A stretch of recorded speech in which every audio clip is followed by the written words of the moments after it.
Latest updates ఎప్పటికప్పుడు పొందడానికి studio one plus WhatsApp channel ని ఫాలో అవ్వండి. లింక్ డిస్క్రిప్షన్ లో ఉంది.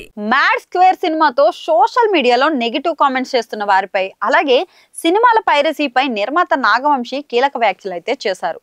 సీక్వెల్ కాబట్టి ఆడుతుందని కొందరు విమర్శలు చేస్తున్నారని, అలాగే మూవీలు ఎక్కడి నుంచి పైరసీ అవుతున్నాయనే వంశంపై ఓ క్లారిటీకి వచ్చినట్లు వెల్లడించింది. అలాగే మూవీలు ఎక్కడి నుంచి పైరసీ అవుతున్నాయనే అంశంపై కూడా ఒక క్లారిటీకి వచ్చినట్లు వెల్లడించడం ఆసక్తికరంగా మారింది.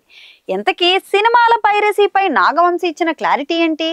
సినీ ఇండస్ట్రీ పైరసీ పెనుభూతంగా మారుతుంది. ఎన్ని చర్యలు తీసుకుంటున్నా పైరసీకి అడ్డుకట్ట పడకపోవడం సినీ వర్గాల్లో కొత్త ఆందోళన కలిగిస్తుంది. కొత్త సినిమాలు కూడా రిలీజ్ అయిన గంటల్లోనే పైరసీకి గురవడంతో నిర్మాతలు లబోదిబోమంటున్నారు. దీంతో సినిమా వర్గాలు పైరసీ వ్యవహారంపై స్పెషల్ ఫోకస్ పెట్టాయి. ఈ సమయంలో కొన్ని కీలక విషయాలు వెల్లడించారు సినీ నిర్మాత నాగవంశి. పైరసీ పెద్ద సమస్యగా మారిందన్నారు. ఇటీవల రిలీజ్ అయిన మ్యాడ్ 2 పైరసీ కాపీని చెక్ చేశామని, ఓవర్సీస్ కాపీ లీక్ అయినట్లు గుర్తించామని చెప్పారు. కొన్ని దేశాల్లో సెన్సార్ కావాలని దానికోసం పంపిన కాపీలు లీక్ అయినట్లు ఐడెంటిఫై అయిందన్నారు. దీనికి సంబంధించి ఓవర్సీ డిస్ట్రిబ్యూటర్లకు అలర్ట్ చేశామని, ఈసారి ఓవర్ సెన్సార్ కి పంపేటప్పుడు మరిన్ని జాగ్రత్తలు తీసుకుంటామని చెప్పారు.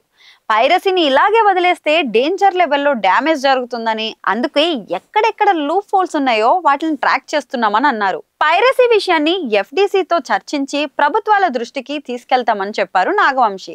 అలాగే మ్యాడ్ 2 థియేటర్లలో బాగా ఆడుతుందని, ఆ విషయాన్ని కొందరు జీర్ణించలేకపోతున్నారని, అందుకే సినిమాకు వచ్చిన కలెక్షన్ ఫేక్ అని ప్రచారం చేస్తున్నారని అన్నారు. కలెక్షన్ల విషయంలో ఎవరికి డౌట్ ఉన్నా కానీ చూపిస్తానని, ఫేక్ కలెక్షన్ ఇచ్చామని ప్రూవ్ చేయాలని ఓపెన్ ఛాలెంజ్ చేస్తున్నాను అన్నారు.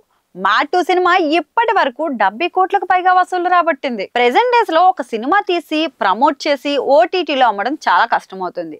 కోర్ట్ సినిమా బాగుంది కాబట్టే చూసారు, పక్క సినిమా బాగా లేకపోతే చూడలేదు. మ్యాడ్ స్క్వేర్ బాగుంది కాబట్టి ప్రేక్షకులు చూస్తున్నారు, అంతేకాని మరో సినిమా బాగోలేకపోతే కాదు.